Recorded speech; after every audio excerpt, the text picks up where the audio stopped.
curiosamente todo el mundo la conoce. ¿No? El apellido casi no lo acordamos, porque Victoria y Victoria es lo que damos todo el mundo. Ella nos va a estar impartiendo la última materia del discipulado de teología de misiones. Aprovechemos, hermano. Ella ha sido formada en misiones, ha trabajado en misiones, ha vivido misiones y ha hecho misiones toda la vida. Que yo le pido al equipo, al grupo de teología, cuando comience ella ahora, este mes, después de mediados de este mes, que aproveche esos días, aproveche hablamos, ya estuvo dispuesta a venirnos a ayudar. Es una bendición que ella lo pueda hacer. Pues vamos a dejar que la hermana Victoria presente, ¿verdad?, al predicador. Ellos son de Juncún, una institución, hermano, que Dios ha usado para bendecir al mundo, formando hombres y mujeres para rescatar vidas, salvar vidas, bendecir vidas en el mundo. Y dejan profesiones, dejan carreras, dejan negocios, muchos hombres y mujeres son formados y se dedican a extender el reino de Dios. Es una institución seria, sana, buena, y que Dios la puso en el mundo para bendecir al mundo a través del reino de Dios, a través de ellos. Pues vamos a dejar para Victoria que nos presente la persona que va a liderar. Puede subir a la Dios le bendiga. Amén. Un privilegio estar acá nuevamente. Ya yo considero esta iglesia mi segunda iglesia. Cuando yo no puedo ir a Villa Juana, arranco para acá. Y como el pastor no me vota, pues, ¿verdad? Para mí, llegamos siempre. Dios le bendiga una vez más. Amén. Yo no sé si ustedes recibieron o no una palabra de parte de Dios mientras la hermana estaba hablando, pero yo recibí la mía. Amén. Entonces, en Dios no hay coincidencias, sino diosidencias. Por algo Él permitió que estuviéramos aquí esta mañana.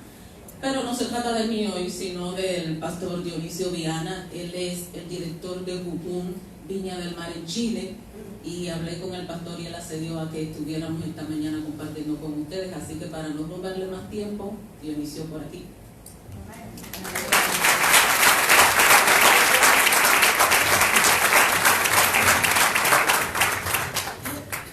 Bueno, muy buenos días para todos.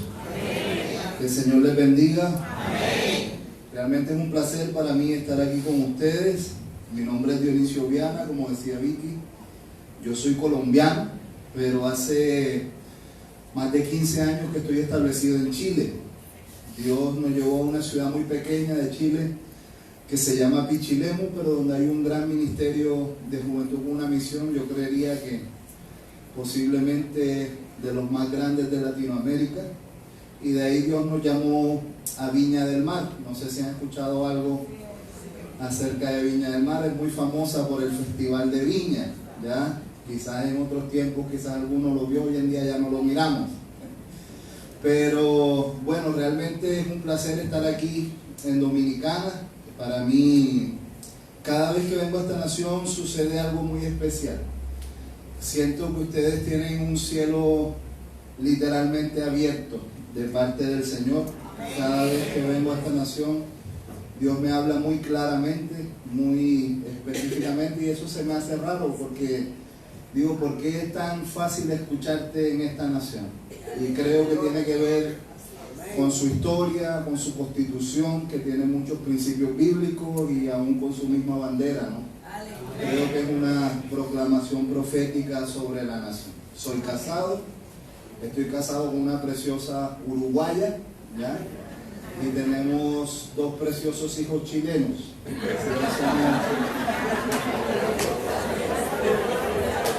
Tenemos una nenita de 5 años, ella se llama Ana Isabela, y un varoncito de 3 años que se llama Lian Caleb.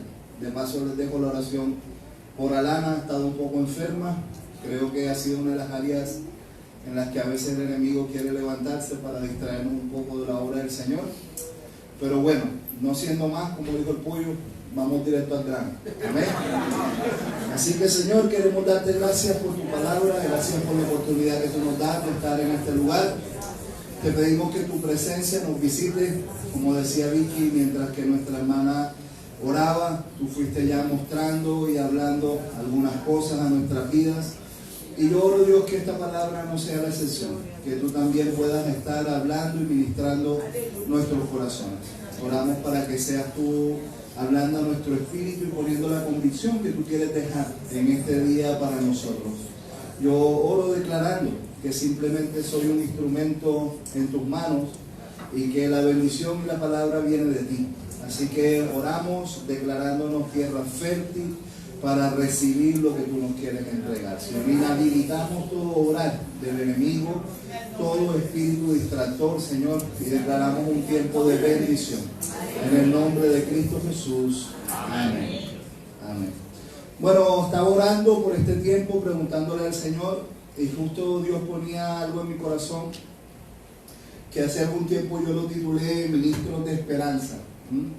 Creo que de una u otra manera nosotros ministramos esperanza a los corazones, a los países donde vamos, a las naciones donde vamos, los hogares donde estamos, las familias con las que compartimos. Lo que tratamos es de llevar esperanza. Y hace un tiempo en Costa Rica, un ministro que se llama Tom Bloomer, él compartió una historia que a mí me impactó mucho, y esto quedó grabado un poco en mi corazón, y de ahí Dios empezó a gestar algunas cosas y nace esta palabra.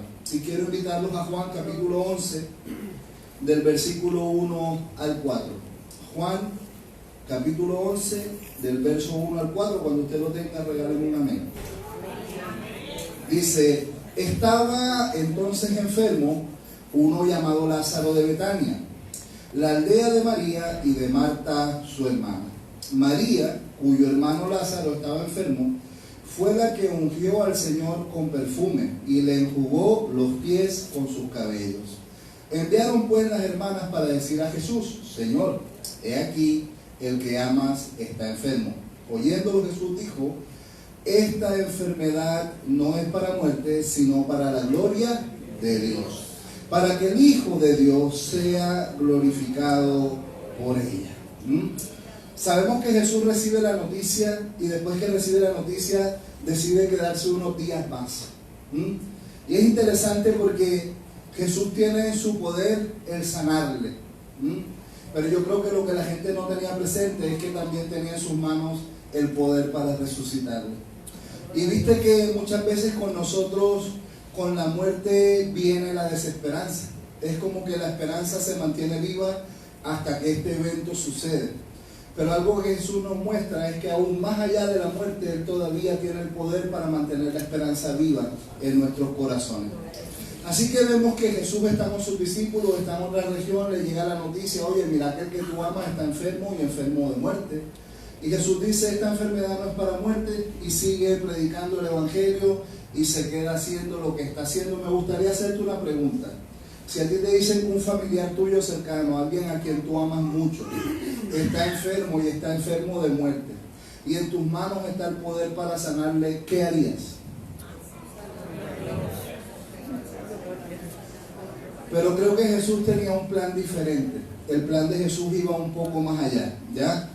Pero algo que vemos es que Jesús tenía una identificación cercana con Lázaro. La Biblia lo reconoce como un hombre que Jesús amaba. Yo creo que de una u otra manera, si tú haces un análisis bíblico, ninguno de los dos se manifiesta la presencia de sus padres en sus vidas, ¿ya? De forma continua en el tiempo, por lo que vemos cierto parecido o ciertas similitudes entre ellos. Lo bueno es que hicieron buenas migas. Y Jesús, ¿se entiende el término buenas migas? ¿Sí? Crearon una linda amistad, y dentro de esta linda amistad vemos que Jesús establece un vínculo en el que Él crea un amor especial por Lázaro. Pero las hermanas estaban convencidas de que Él amaba a Lázaro, y como Él lo amaba, cuando las hermanas le mandan a decir que Lázaro está enfermo y enfermo de muerte, ¿cuál crees tú que es la expectativa de las hermanas? Jesús prontamente va a venir y lo va a sanar. ¿Y cuántas veces tú clamaste a Dios por sanidad? Y parece que la sanidad no sucedió. Y te preguntaste: Señor, ¿qué pasó? Y algo que vemos es que el verso 5 lo confirma. El verso 5 dice que amaba a Jesús a Marta, a su hermana y a Lázaro. O sea, era una familia querida por el Señor Jesús. ¿A cuánto nos gustaría que dijera Jesús que Él ama a nuestra familia? ¿Eh? Entonces, normalmente la temperatura del cuerpo, el horario en el que más desciende es entre las 2 y las 4 de la mañana. Muchos de los decesos ya se producen en este horario, cuando el cuerpo está debilitado. Finalmente, muchos escritores creen que este es el horario en el que se produce el deceso de Lázaro, pero realmente eso para nosotros no tiene importancia. Lo importante era lo que Jesús iba a hacer. Pero cuando Jesús llega al lugar, si tú te das cuenta, el primer reclamo de María es: Señor, si tú hubieses estado aquí, mi hermano no habría muerto. Y luego, bueno, y es interesante porque el autor primero resalta que María es la que enjugó sus pies con sus cabellos, con su perfume.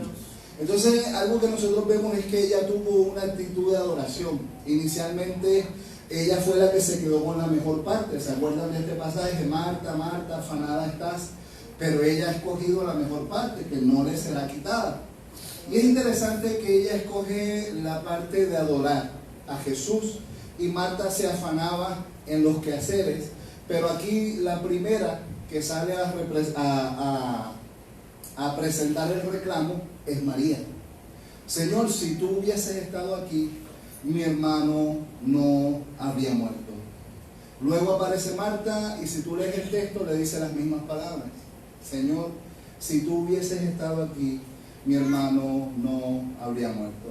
Y es interesante porque el hecho de que ellas utilicen las mismas palabras significa que ya lo hablaron entre ellas.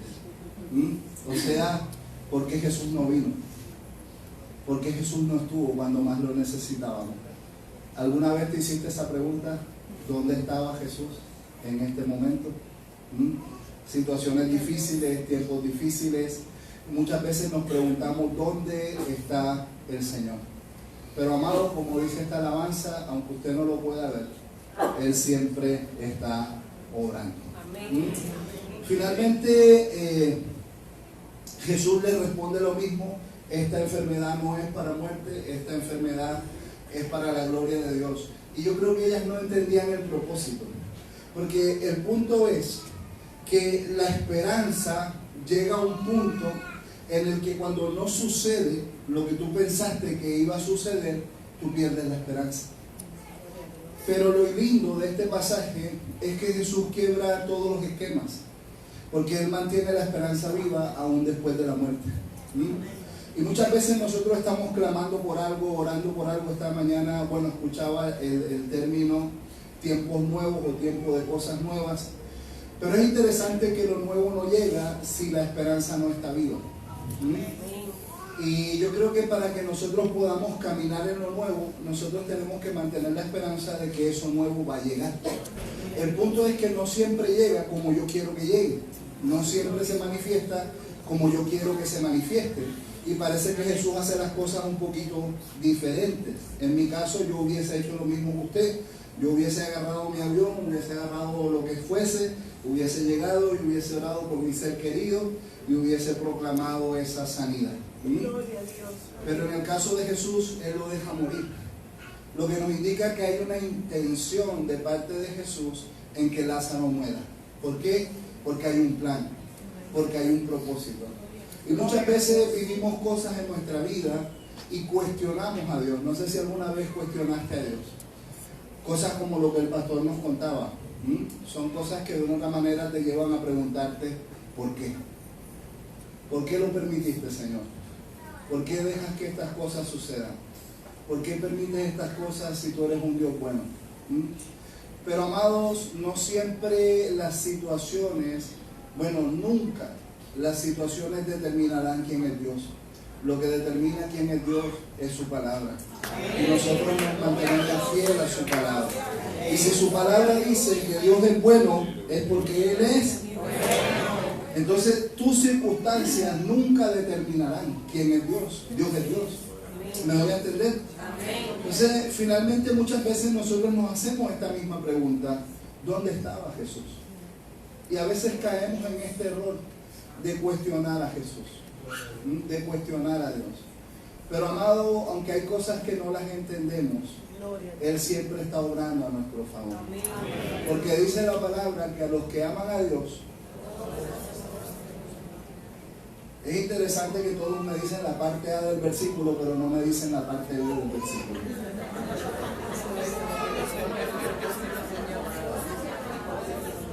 Esto es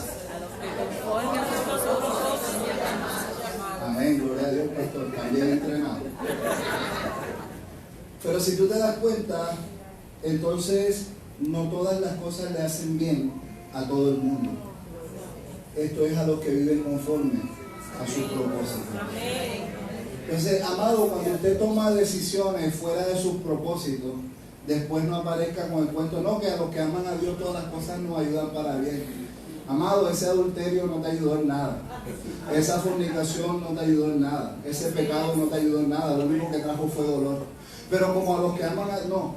Esto es aquellos que viven conforme a sus propósitos. Si tú quieres que las cosas de Dios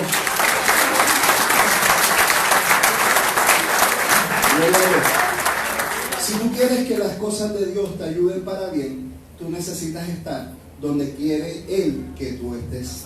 Amén. Entonces finalmente Jesús se para frente a la tumba, Jesús llora. Y es interesante porque muchos autores tratan de determinar por qué Jesús lloró. Y encontramos diferentes comentarios respecto a esto. Algunos dicen que lloró porque su amigo estaba muerto. Para mí es muy interesante porque él sabía que en 5 minutos más lo iba a resucitar. Así que no creo que Jesús esté llorando un muerto que está vivo. Finalmente él mismo lo declaró: dejar que los muertos entierren a sus muertos. Y no estoy diciendo que no debemos sentir dolor por nuestros seres queridos que mueren. Debemos vivir nuestro luto, debemos vivir nuestro duelo, pero siempre sabiendo que tenemos consuelo en Él. Otros consideran que Él está llorando porque muchos de los judíos que estaban allí presentes eran los mismos que en una semana más lo iban a crucificar. Entonces Él está llorando por la dureza de sus corazones, por la hipocresía de esas personas que están allí paradas en ese momento, pero que son los mismos que en una semana más adelante lo van a crucificar. Otros consideran que Él llora porque se identifica con el dolor de las personas. Yo creo que es muy factible. Jesús se identifica con nuestro dolor. Pero algo que para mí es muy interesante es que en una semana más Jesús va a estar en una tumba igual que esa. Y Él también sabe que va a resucitar. Pero es interesante que Jesús intencionalmente deja morir a Lázaro. Entonces la pregunta es: ¿para quién es el milagro? ¿Me doy a entender? Si tú te das cuenta, este es un tremendo acto de misericordia para sus discípulos. Porque en una semana más Él va a estar en una tumba. Y la pregunta es: ¿resucitará o no? Y si todo lo que creímos fue mentira, y si no resucita, sabemos que ellos se iban a dispersar, que ellos iban a tener miedo, que muchos de ellos iban a huir. Acuérdate de Pedrito declarando: aunque me sea necesario morir contigo, jamás te negaré. Aunque me sea necesario ir a la cárcel, aunque todos se escandalicen de ti, yo no, yo soy tu Pedro. Pero todos sabemos lo que pasó. ¿Me debe entender? A veces hay que estar ahí cuando las papas queman. ¿Se entiende el término? ¿Sí? Pero si tú te das cuenta, ahora Jesús está frente a la tumba y Él está reactivando la esperanza a personas que ya habían perdido la esperanza. Y yo no sé si en algún área de tu vida tú has perdido la esperanza.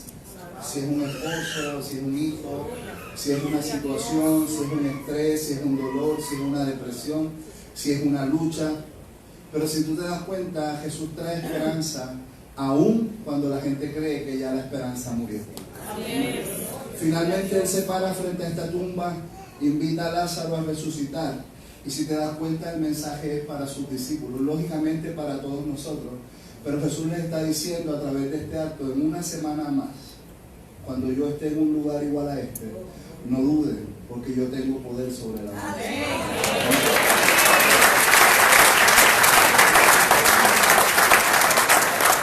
Y luego en Hechos capítulo 1, versículos del 1 al 3, Hechos capítulo 1 del versículo 1 al 3, Dice: en el primer tratado, oh Teófilo, te hablé acerca de todas estas cosas que Jesús comenzó a hacer y a enseñar, hasta el día en que fue recibido arriba, después de haber dado los mandamientos por el Espíritu Santo a los apóstoles que había escogido, a quienes también, después de haber padecido, se presentó vivo, con muchas pruebas indubitables, apareciéndoseles durante 40 días y hablándoles acerca del reino de Dios. Yo creo que estos días de resurrección son muy interesantes, porque Jesús ya va a ascender al cielo. Jesús está entregando un mensaje muy especial. Yo creo que si usted sabe que va a morir y tiene seres queridos a su alrededor, personas que van a desarrollar una obra a su alrededor, yo creo que para ti es sumamente importante tratar de dejar un legado. Y si tú tienes la oportunidad de dejar un legado, posiblemente lo que tú vas a tratar de establecer son las cosas más profundas que Dios ha hablado a tu vida. Como dice Pablo a Timoteo: procura con diligencia presentarte a Dios aprobado, como obrero que no tiene que avergonzarse y que interpreta rectamente la palabra. O sea, Pablo le está dejando un legado. Esto es lo más importante que yo te puedo dejar, Timoteo, que tú te esfuerces cada día por presentarte a Dios aprobado. Entonces, estos días son días muy especiales, porque Jesús les está entregando a sus discípulos todo el legado, todo el llamamiento. Y si tú te das cuenta, después de esto es que Pedro entiende su llamado. Después de esto es que Pedro va, predica y se convierte en 5,000. Después de esto es que Pedro va y predica nuevamente y se convierte en 3,000. Recuerden que las genealogías judías y las listas judías no mencionan mujeres ni niños, porque las mujeres tenían un valor inferior para la cultura en este tiempo. O sea que si estamos hablando de 8,000 personas que se convirtieron en 2 prédicas y lo transformamos a familias, estamos hablando de no menos de 18,000 personas que aceptaron a Cristo en el corazón, en 2 predicaciones. Pero ¿te acuerdas cuando Jesús le dijo: y sobre esta roca edificaré mi iglesia? Pero Pedro, ¿qué hacía? Él pensaba que iba a morir con Jesús, pero no. Jesús tenía un propósito para él. Y para nosotros es importante no perder la esperanza, porque cuando tú pierdes la esperanza, tú te distraes del propósito. Y para nosotros es importante no salir de los propósitos del Señor, de aquellas cosas que Él tiene para su vida. Pero algo que vemos es que Jesús tiene un interés especial en mostrarle a sus discípulos que la muerte no tiene la última palabra. Y muchas veces para nosotros, en distintas situaciones, el tiempo determina la última palabra. Es como: llegó el tiempo, no se cumplió, no era de Dios. Pero la pregunta es: ¿realmente era o no de Dios? ¿Realmente el tiempo se cumplió o perdiste la esperanza? Y yo creo que algo que Dios ponía esta mañana mientras que oraba temprano era decirte que no pierdas la esperanza. Decirte que aunque las circunstancias pretendan determinar una situación en tu vida, para Jesús no hay nada imposible. Ni siquiera la muerte pudo detenerle. Entonces,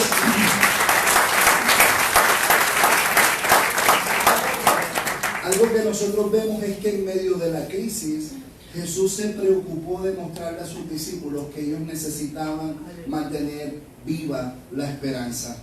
Y yo creo que para nosotros también llegan tiempos de crisis, también llegan tiempos difíciles. Y no sé cuántos de ustedes alguna vez les dijeron: ahora la hermana tal o el hermano tal va a contar este testimonio y esto va a avivar nuestra fe. Amén. Pero amados, los testimonios no avivan la fe. Lo que aviva la fe es la obediencia. Amén. Lo que los testimonios hacen es que activan tu esperanza. Amén. O sea, si tú te das cuenta, oye, ¿por qué si con la hermana pasó? Conmigo no. Esperanza. Pero para activar la fe necesito dar un paso de obediencia. Entonces la esperanza está conectada junto con la fe. La esperanza me da el deseo, la esperanza me da el anhelo, la esperanza me da el impulso, pero lo que te lleva a ver la gloria no es la esperanza, es la obediencia. Entonces la esperanza siempre tiene que ir un paso más allá. Yo no me puedo quedar esperanzado, sentado esperando, porque seguramente pasará mucho tiempo y seguirás esperando. Pero cuando la esperanza se hace activa, yo necesito dar pasos de fe, yo necesito dar pasos de obediencia. Y a veces las personas más cercanas, las que nosotros menos esperamos, son las que producen desesperanza. ¿Pero por qué? Porque el enemigo sabe que estas personas te pueden afectar realmente, que estas situaciones te pueden afectar realmente. Pero cuando tú confías en Dios, tú no estás poniendo tu mirada en la situación, sino que tú estás poniendo tu mirada en aquel que nos ha dado esta esperanza. Entonces, a veces Él no nos contesta como nosotros queremos que nos conteste. ¿Ya te ha pasado que buscas una respuesta de Dios y no es lo que tú esperabas? Pero yo creo que muchas veces cuando Dios no nos contesta como nosotros esperamos que Él nos conteste, es para que nosotros entendamos por qué le servimos. Porque nosotros no estamos aquí por los panes y los peces. Amén. Nosotros estamos aquí porque le amamos. Y lo que la Escritura dice es: busca primeramente el reino de Dios y su justicia, y las demás cosas. Entonces, ¿qué es lo que afana tu vida? ¿Dónde está tu afán? ¿Qué es lo que a ti te desespera? ¿Qué es lo que a ti te afana? ¿Qué es lo que te roba la paz? ¿Me voy a entender? Porque si lo que te roba la paz es no tener nada en el bolsillo, tu mirada está en la añadidura. Si lo que te roba la paz es no tener el último celular, tu mirada está en la añadidura. Si lo que te roba la paz son las cosas de este mundo, es porque tu mirada está puesta en la añadidura.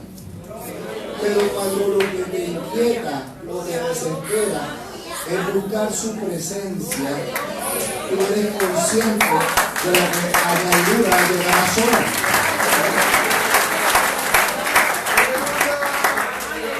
Entonces, cuando tú eres un portador de esperanza, cuando tú eres un portador de vida, tú llegas a una casa y tú activas la esperanza en el corazón de las personas. Esta mañana nuestra hermana decía que había una persona que le enviaba mensajes. ¿Y qué se activó en ella? La esperanza. ¿Me doy a entender? Entonces, para nosotros es muy importante ser ministros de esperanza. Llevar esta esperanza a los hogares, llevar esta esperanza a la familia, hacerles creer que sí se puede, de que al que cree todo le es posible, de que todo lo puedo en Cristo que me fortalece. Y son pasajes que quizás son muy conocidos y yo no te estoy trayendo una nueva revelación. Lo que te estoy diciendo es que lo creas. Lo que te estoy diciendo es que lo vivas. Entonces, cuando María y Marta ven que ya Lázaro está en la tumba y Jesús manda abrir la tumba, ¿cuál es la primera expresión? Oye, ya está Dios Jesús. O sea, aquí no hay vuelta atrás.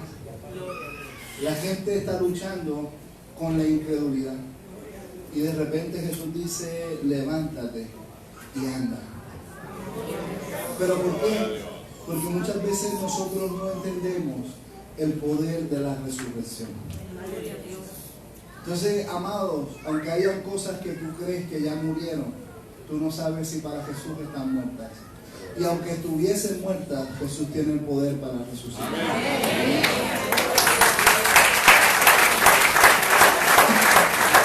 Entonces, uno de los trabajos del enemigo es traer desesperanza. Y tú te das cuenta que muchos cristianos están desesperanzados. Muchas personas están viviendo bajo un manto de desesperanza. ¿Por qué? Porque la desesperanza te lleva a la desesperación. La desesperación te lleva a la incredulidad. La incredulidad opaca la fe. Y la falta de fe te muestra una sola salida. Y esa salida es el mundo. Y por eso el enemigo quiere traer desesperanza, porque él te hace creer que allá afuera vas a encontrar la respuesta a lo que tú necesitas. Y por eso para nosotros es tan importante mantener activa la esperanza, porque tu respuesta está aquí. No la busques donde no la tienes que buscar, porque dice la palabra que los caminos de este mundo son caminos de perdición, son caminos de perversión, son caminos de muerte. Y toda senda que tú caminas fuera de Jesús es una senda que te lleva a la muerte. Nosotros no queremos que estas cosas sucedan. Nosotros no queremos que estas cosas pasen. Pero hay una realidad, amados, y es que nosotros no podemos apartarnos de sus caminos. Y muchas veces nos apartamos de sus caminos en busca de esperanza. Pero la pregunta es, ¿dónde está puesta tu mirada? Porque ¿por qué el dinero sería esperanza? ¿Por qué el dinero sería calidad de vida? ¿Me voy a entender? Entonces, muchas veces nos apartamos en busca de falsas esperanzas. ¿Pero por qué? Porque vivimos bajo conceptos sociales. Y los conceptos sociales te entregan una falsa ilusión. Y esa falsa ilusión es que a través de estas cosas tú vas a encontrar la felicidad. Pero amado, hay gente tan pobre, pero tan pobre, que lo único que tiene es plata. ¿Me voy a entender?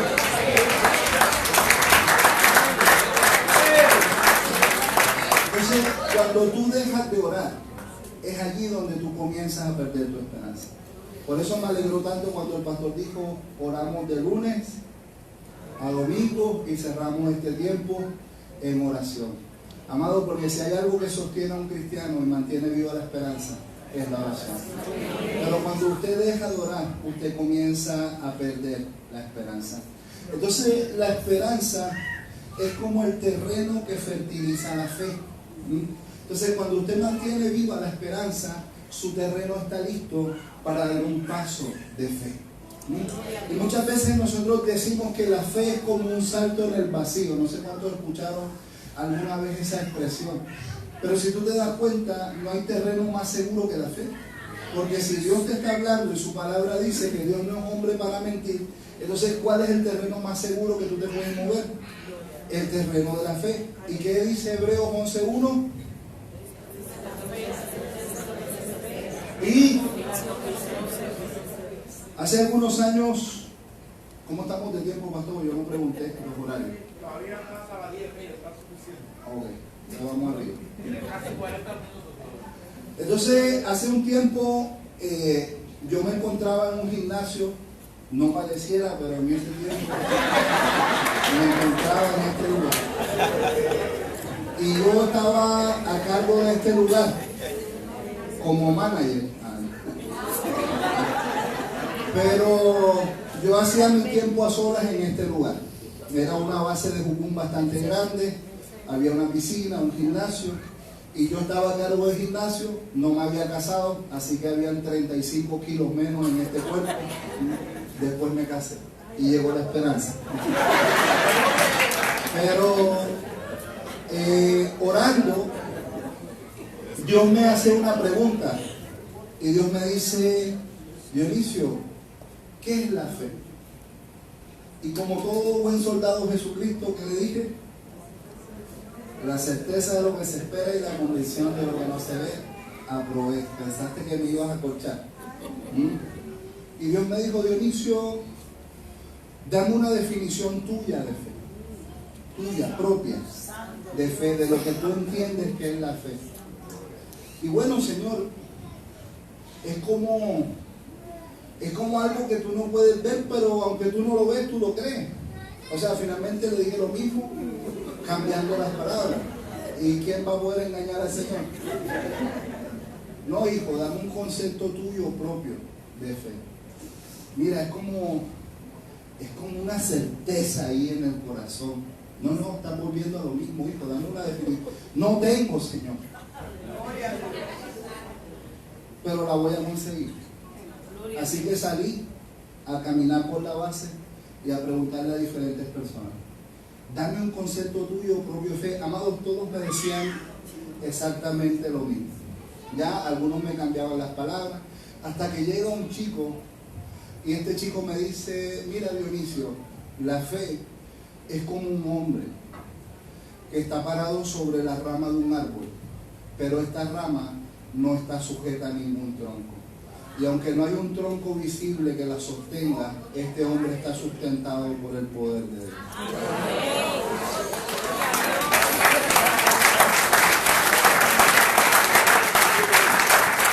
Yo lo miré y le dije: wow, esto no te lo reveló ni carne ni sangre. Y él me dijo: no, pero no es mía, es de Loren Cunningham y la leí en un libro. Y yo le dije: bueno, entonces dame una tuya propia. me dijo, mira, es como el hombre que está parado en el alambre de una cerca. O sea, ya yo vi que era para lo mismo, pero cambiando los elementos. Finalmente regreso al gimnasio, un buen lugar para orar. No, en ese tiempo no sabía si era para tanto deporte, pero por lo menos por orar me servía. Y estando allí, Dios me dice, bueno, yo le digo, mira, Señor, definitivamente no tengo una definición propia de fe. Si tú quieres, regálame una. Y Dios me dice, hijo, para ti, la fe es una máquina. Una máquina, Señor, es una máquina. Es una máquina que construye sueños. Y esa máquina siempre va a estar allí para ti. Pero la única persona que puede encender la máquina eres tú, si me crees.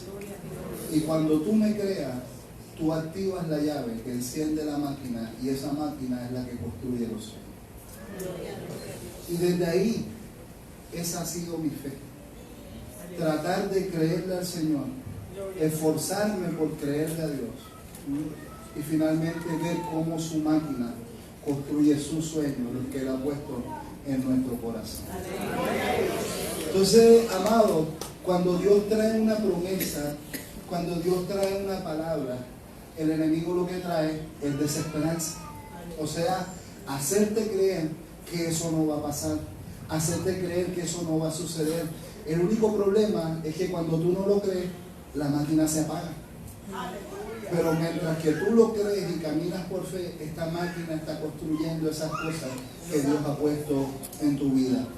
Y Hebreos 6, 18 y 19, Hebreos 6, 18 y 19 dice, para que por dos cosas inmutables, en las cuales es imposible que Dios mienta, tengamos un fortísimo consuelo, los que hemos acudido para asirnos de la esperanza puesta delante de nosotros, la cual tenemos como segura y firme ancla del alma, que penetra hasta dentro del velo.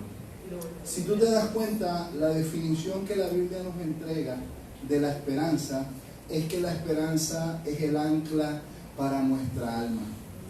Y es interesante que en el alma se encuentran las emociones, las decisiones, la voluntad, los sentimientos. Y lo que nos está diciendo es que cuando tú mantienes firme la esperanza, tu alma se estabiliza. Pero cuando tú pierdes la esperanza, tú entras en un estado de inestabilidad emocional. Y es interesante porque la Biblia nos está entregando una definición psicológica. O sea, en la medida que tú pierdas el rumbo, tú te vas a inestabilizar emocionalmente. Pero mientras que tú tengas tu mirada puesta donde tiene que estar y tu esperanza activa, tu estabilidad emocional va a estar anclada a su palabra. Entonces, la esperanza es la unión que nosotros tenemos entre lo que no vemos hoy, pero la convicción de que sí va a llegar. ¿Entiendes? Y la esperanza es la que crea esa conexión. Y Proverbios 13:12 dice que la esperanza que se demora es tormento del corazón, pero árbol de vida es el deseo cumplido. Y no sé cuántos ya han visto sus deseos cumplidos en el Señor. Y cuántos todavía tienen algunos deseos por cumplir. Y dice que a veces que la esperanza que demora trae tormento al corazón, pero llegarán tiempos donde ese deseo cumplido se va a convertir en este árbol de vida. Entonces, algo que nosotros vemos es que nosotros no podemos perder la esperanza. Es interesante que muchos años atrás el disco más vendido de la historia fue Thriller de Michael Jackson. ¿Se acuerdan de esa canción de Michael Jackson, de los muertos y estas cosas? Y es interesante que hablaba de muerte y fue el disco más vendido. Y después quien derribó, ya, o sea, quien rompió las estadísticas fue una cantante que se llama Adele. Fue la que le pudo quitar ese lugar, ¿me entiendes?, a esa canción de Michael Jackson. Y es interesante que esta mujer, que es una cantante no cristiana, Yo con esto no te estoy diciendo que escuches música mundana, o yo tampoco la escucho, simplemente estoy añadiendo algo de información a esto. Pero es interesante que esta mujer canta acerca de la esperanza. Y yo creo que el mundo está desesperanzado. Y lo que está buscando es esperanza. Y por eso la gente busca su esperanza en el sexo, por eso la gente busca su esperanza en un hombre, por eso la gente busca su esperanza en el dinero, en un título, en una casa. Pero cuando tienen todas estas cosas, siguen con la misma sensación de vacío y siguen con la misma desesperanza. Entonces, lo que nosotros vemos es que la única manera de activar nuestra esperanza y encontrar la respuesta es en Cristo Jesús. Entonces,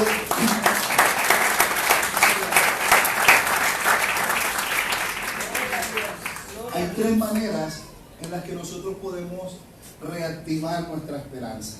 No sé cuántos de ustedes, siendo honestos, sienten que en algunas áreas perdieron la esperanza. Pero hay tres formas fuertes de nosotros poder reactivar nuestra esperanza. Una es practicando la cultura de bendición. Y la cultura de bendición se fundamenta en el eulogio, ¿ya? Que es la palabra griega para elogiar y es una de las definiciones de bendición. Entonces, cuando yo bendigo a alguien, yo practico el eulogio.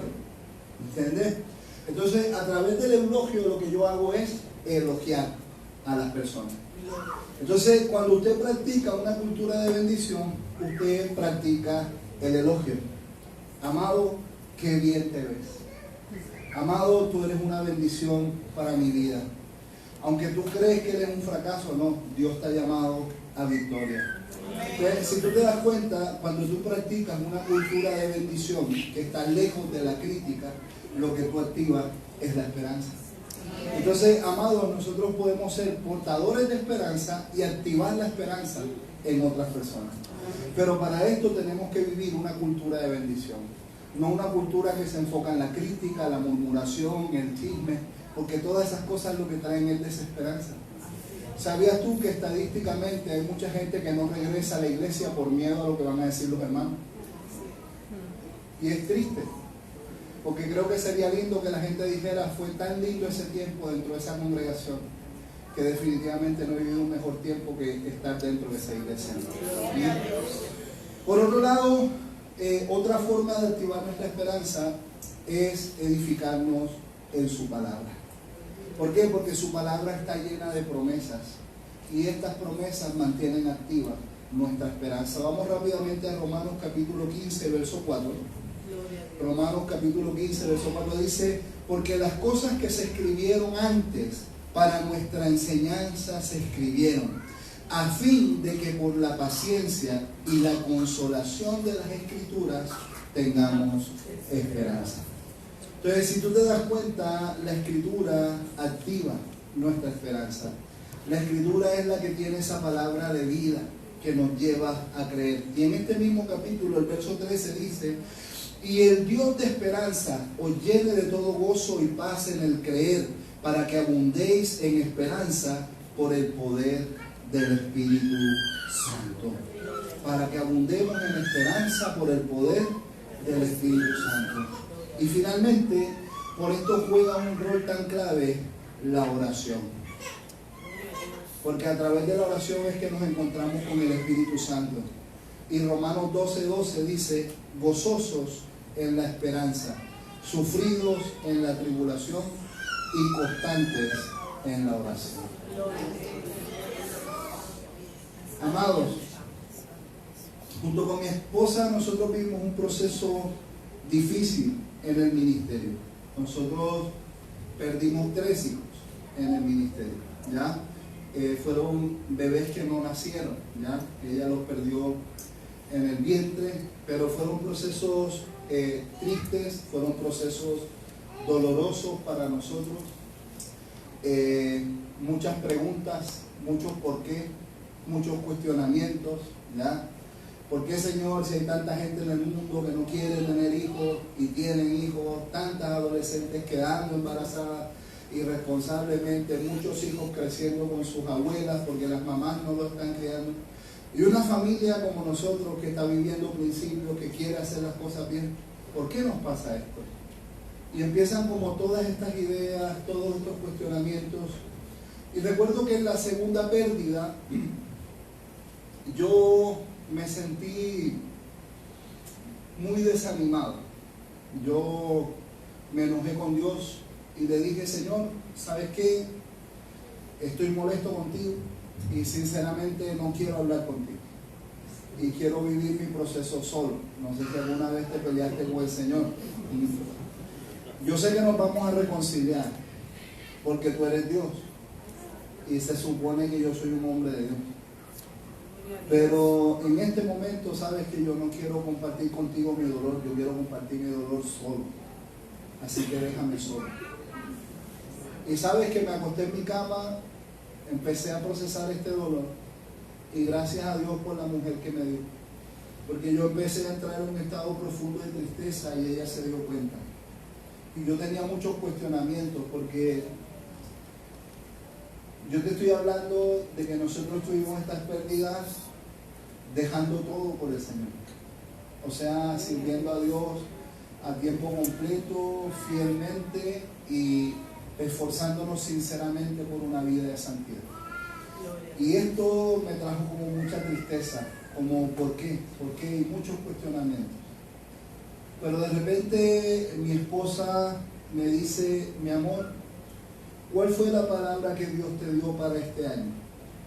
Y Dios me había dado una palabra estando en los Estados Unidos, donde Él me dijo: este es un año para levantarte y resplandecer.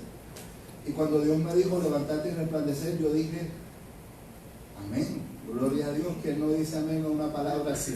Gloria a Dios. Y mi esposa me mira y me dice: ¿y quién se levanta? El que está caído. Y tú estás caído. Así que levántate y resplandece, Dionisio. Y que esta mujer que acaba de perder a su segundo hijo me esté confrontando, para mí fue muy confrontante. Porque lo primero que mi pastor me dijo fue: Dionisio, no te vengas abajo y dale apoyo a tu esposa. Y resulta que yo me vine abajo y ella me dio apoyo a mí. Parece que hay algo fuerte en esas mujeres, no sé de dónde sacaron ese tema del sexo débil. Pero el punto es que ella me mira y me dice, con una convicción tan fuerte, me mira a los ojos y me dice: Dionisio, Dios es bueno todo el tiempo. Y Dios es bueno no por lo que nos da, sino por lo que ya nos dio, que fue Jesucristo.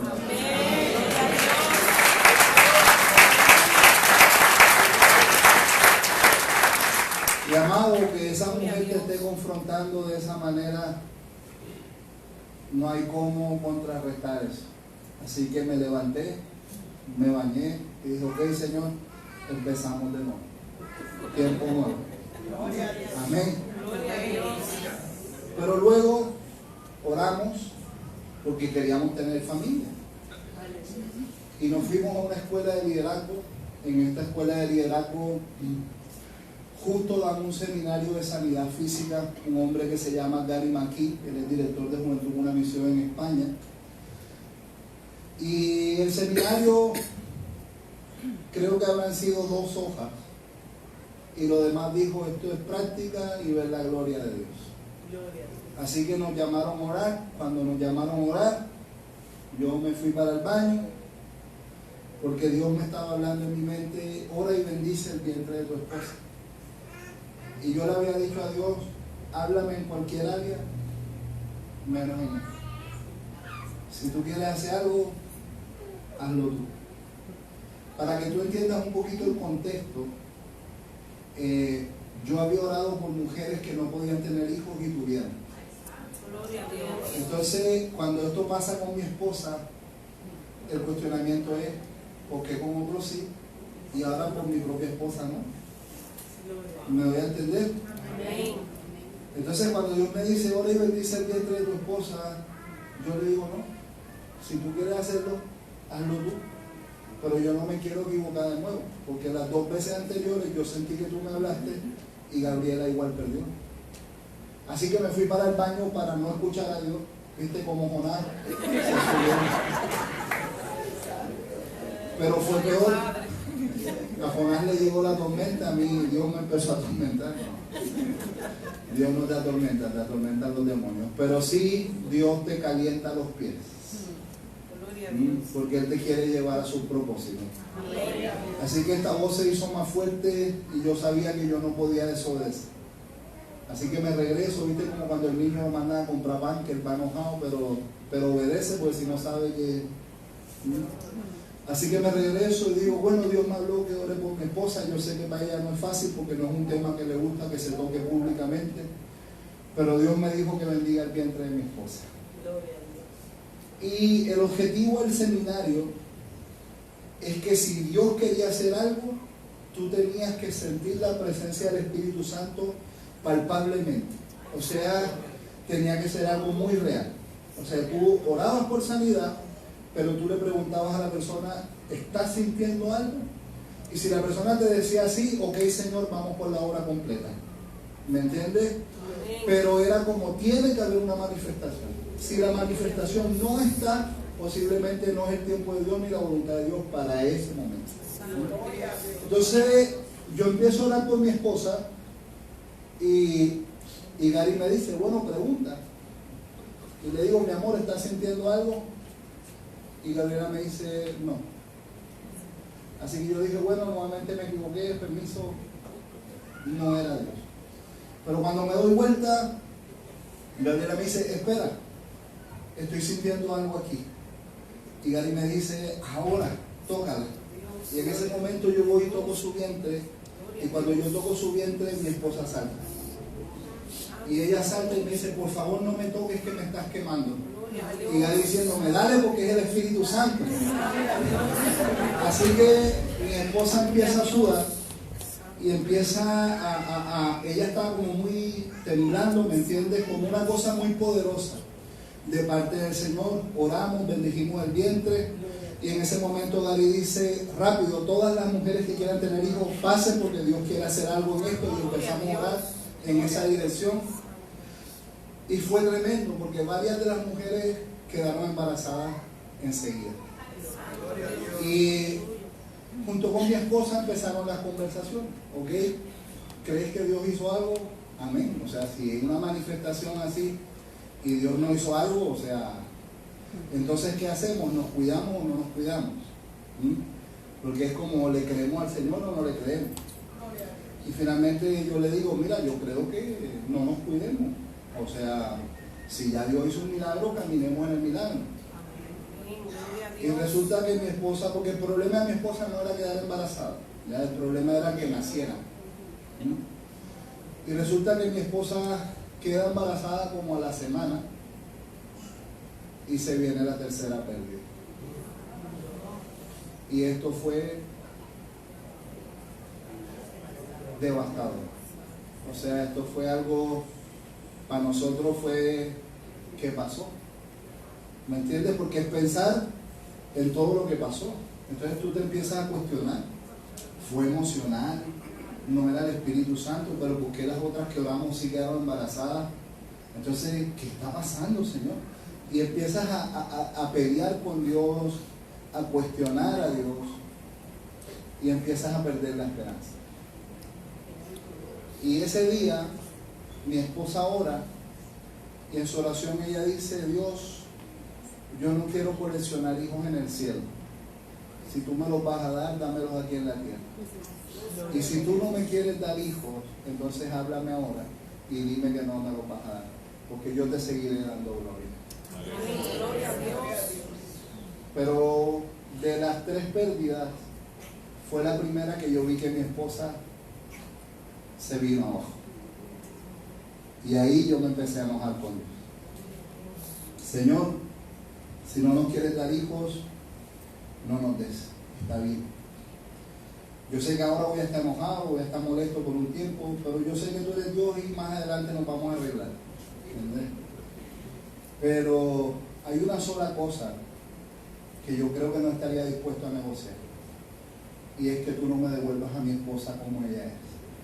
A mi esposa, por favor, devuélvemela como ella es. Y en ese momento hubieron muchas dudas, muchas confusiones, no poder escuchar a Dios en muchas áreas. Y finalmente, en medio de todo este proceso, Gabriela queda embarazada. Temores, miedos, porque esta vez no había una palabra, esta vez no había pasado un milagro, esta vez no, simplemente ella quedó embarazada. Y yo tenía una agenda ya marcada de 2 meses fuera del país. Iba a viajar con ella, y cuando los médicos supieron que ella estaba embarazada no la dejaron viajar, sino que por su historial médico tú tienes que quedarte aquí y cada 2 semanas hay que monitorearte porque tu historial no te permitiría a ti salir del país.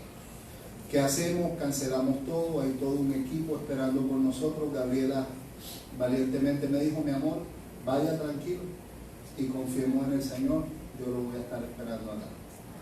Para mí fue terrible. Fueron 2 meses donde mi oración todos los días se basaba en la desesperanza. ¿Por qué?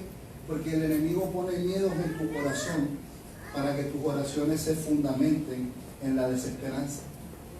Entonces, cuando tú oras en base al miedo, tú oras en base a la incredulidad. ¿Entiendes? Entonces, Señor, proteja a mi esposa. Pero no es porque tú estás declarando la protección de Dios, es porque tienes miedo que pase lo mismo. ¿Me entiendes? Y el miedo no es una motivación correcta para orar. Porque si tú te das cuenta, el miedo no es una emoción natural para el ser humano. El hombre pecó y tuvo, si tú te das cuenta, hasta esta etapa el miedo no existía. Entonces, si tú te das cuenta, el miedo es la consecuencia del pecado.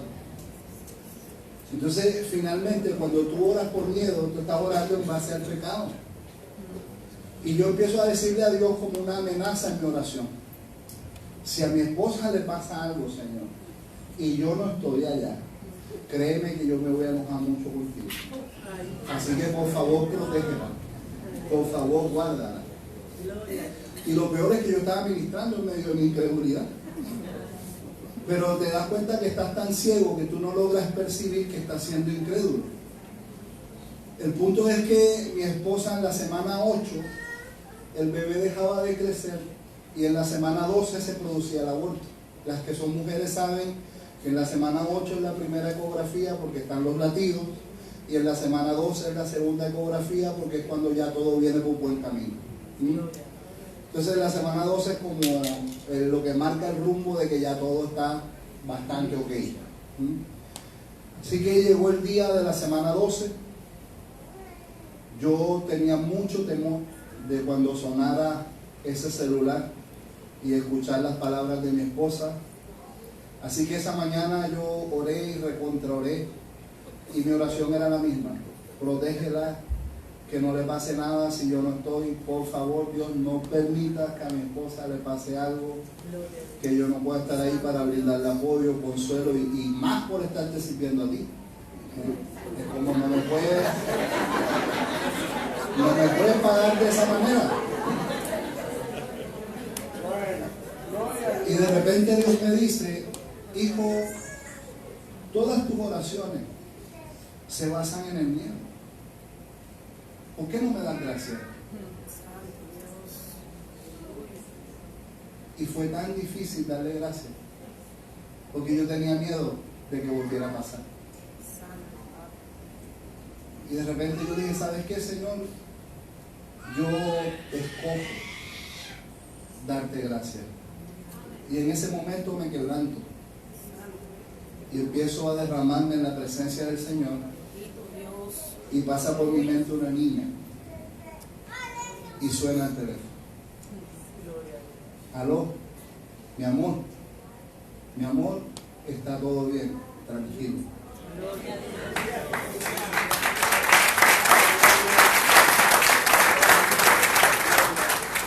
Y dice el doctor que aunque es la semana 12, él se atrevería a asegurar en más de un 99% que es una niña. Y es nuestra hija, Alana Isabela. Ella se llama Alana Isabela porque una de las connotaciones de su nombre es hermosa, brillante, la que Dios le permitió vivir. Gloria a Dios. Y si usted la ve, es hermosa, no se parece a mí. Pero luego viene el embarazo de nuestro hijo. Y ya con esto vamos a ir concluyendo. Pero si tú te das cuenta, en medio de los procesos de milagro, el enemigo quiere traer desesperanza, porque la desesperanza te roba el miedo, te roba el milagro. Y se fundamenta en el miedo, porque cuando tú pierdes la esperanza, tú empiezas a sentir miedo. Y si tú te das cuenta, Pedro caminó sobre las aguas, pero dice la Biblia que él tuvo miedo y comenzó a hundirse. Si tú te das cuenta, Señor, si eres tú, haz que yo vaya a ti sobre las aguas. Esperanza, paso de fe.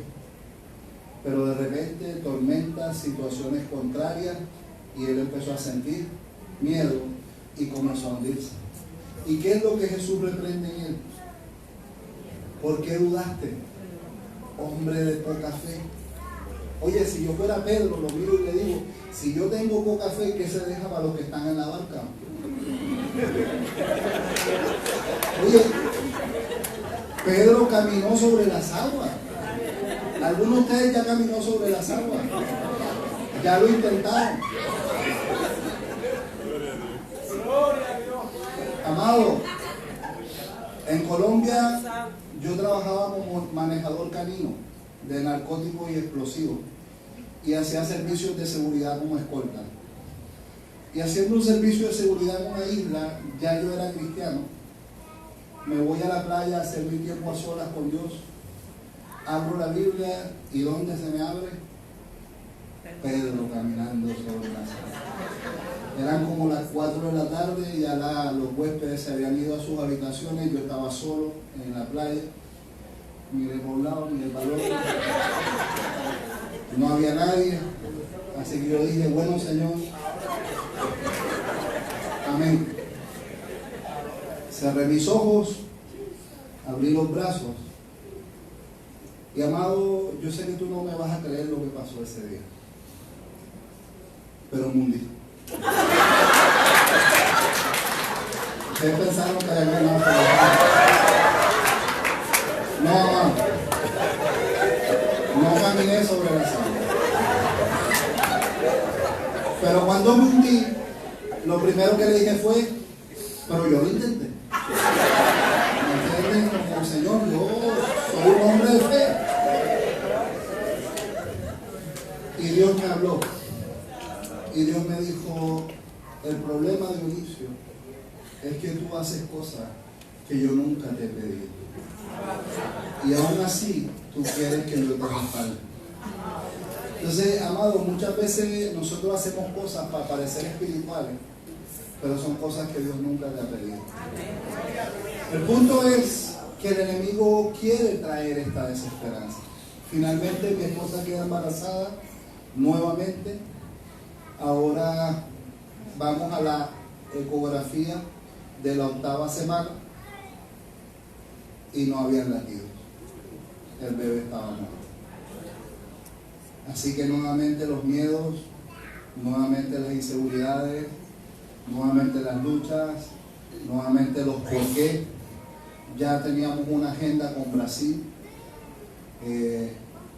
Los que conocen Brasil saben que la medicina pública en Brasil no es muy buena, así que si tú te vas a atender y eres extranjero, es posible que te toque a través de clínica y eso es muy costoso. Así que le digo a mi esposa, ok, cancelamos la agenda en Brasil o vamos. Mi esposa me dice, oremos. Y dije, mira que no podemos quedar, no hay ningún problema, si se tiene que cancelar, se cancela. Ya teníamos los tiquetes aéreos comprados, todo, si se tiene que perder eso, que se pierda. Lo más importante es tu salud. Y oramos, y en medio de la oración, Dios nos dio una palabra y Él dijo, yo lo voy a preservar. Entonces dije, bueno, ¿qué entiendes tú de esto? Que Dios nos va a guardar donde sea que esté. Así que vamos a Brasil.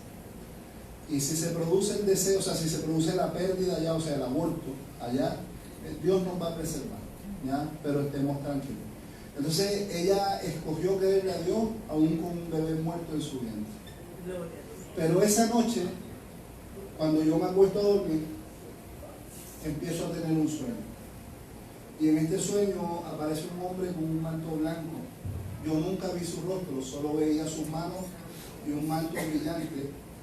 Y una voz que me dijo, es un varón y está vivo. Y se llamará Caleb, porque él va a ser un hombre de fe. Y en ese momento, amado, cuando el doctor nos dijo está muerto, ¿qué se perdió? ¿Me entiendes? Porque es el diagnóstico radical de un doctor diciéndote está muerto. Y esa noche aparece este hombre con este manto y dice, es un varón y está vivo. Y se llamará Caleb, porque es un hombre de fe. Así que levanté a mi esposa y le dije, mi amor, está vivo y es un varón y se va a llamar Caleb. Y mi esposa me mira y me dice, ay, pero Caleb.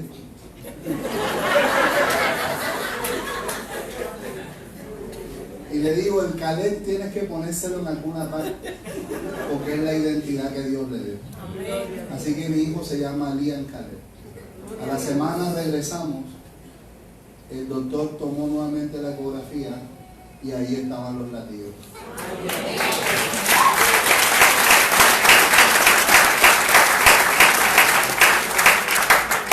Y los que lo conocen saben que es un niño bien vivo. Creo que él hace quizás por los otros 3 que no están, que están esperándonos en el cielo. Pero amados, lo que yo quiero decirte en esta mañana es que las circunstancias, las personas, las experiencias de vida, tus situaciones, no son los que tienen la última palabra. La última palabra la tiene el Señor. Y yo quiero invitarte a que oremos en esa dirección.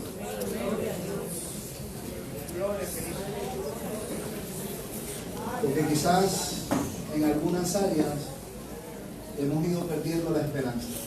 Quizás en algunas situaciones como que esto ha menguado. Quizás en algunas áreas ya hasta te cansaste de luchar. Pero amado, yo no es que vine a traerte una palabra de ánimo. Yo vine a traerte la convicción de que es Dios quien tiene la última palabra. Y por eso, Padre, nosotros queremos venir delante de ti. Y queremos invitar a tu presencia a descender en este lugar. Desde esta mañana tú estás paseándote en medio nuestro. Pero hoy yo te quiero invitar puntualmente a que entres en nuestra vida y que tú empieces a ministrar allí en esas áreas de necesidad, en esas áreas donde quizás se perdió la esperanza, aquellas áreas donde la convicción quizás menguó un poco, sueños que fueron desapareciendo, cosas que se fueron apagando en nuestros corazones. No sé por qué, pero viene a mi mente la palabra hijos, quizás hijos que están lejos del Señor, esposos, trabajos, situaciones donde la esperanza ha menguado. Pero Señor, tú sabes más que nadie lo que es mejor para nuestros hijos, o sea, para tus hijos. Y yo quiero invitarte, allí donde tú estás, invítalo a que Él te hable. Y pon tus manos en señal de recibir. Y Espíritu Santo, yo te invito a activar nuestra esperanza. Pero una esperanza que se activa no para una ilusión, sino que una esperanza que se activa para empezar a crear la conexión con la fe. Y que a través de la fe nosotros podamos dar estos pasos de obediencia. Señor, se ha hablado de que esta semana es un tiempo para empezar cosas nuevas. Pero yo quiero orar que dentro de lo nuevo que tú estás trayendo a la vida, tú actives aquellas cosas que hablaste y que pensamos que murieron, pero que tú las renuevas para hacer algo nuevo, Señor. Y yo quiero orar por tu renovación, Señor. Hay personas que le fallaron a Dios y ahora están luchando con la idea de que esto no volverá a pasar, de que ya no será igual, de que ya Dios no me va a usar. Pero Señor, tú nos levantas. En medio de nuestra necesidad, tú nos levantas. En medio de nuestra desesperanza, tú nos levantas. Aún en medio de la tumba, tú levantas personas. Para ti la muerte no es un limitante. Y aunque hayan cosas que nosotros creemos que murieron, tú tienes el poder de la resurrección. Y hoy presentamos nuestras vidas delante de ti. Y que tú resucites lo que quieras resucitar. Que tú reactives lo que quieras reactivar. Y que como familia en Cristo nosotros podamos ver tu gloria. Señor, yo quiero bendecir a cada uno de mis hermanos y declarar que cada uno de ellos está bajo el poder de tu manto. Que ellos caminan con tu protección, que ellos caminan con tu cuidado, pero que ellos caminan con una esperanza firme que trae una estabilidad especial a su alma, porque su alma está anclada a la fe, a este Dios en el que creemos. Y nosotros te damos gloria, honra y honor a ti. En el nombre de Cristo Jesús. Amén y amén. Que el Señor les bendiga.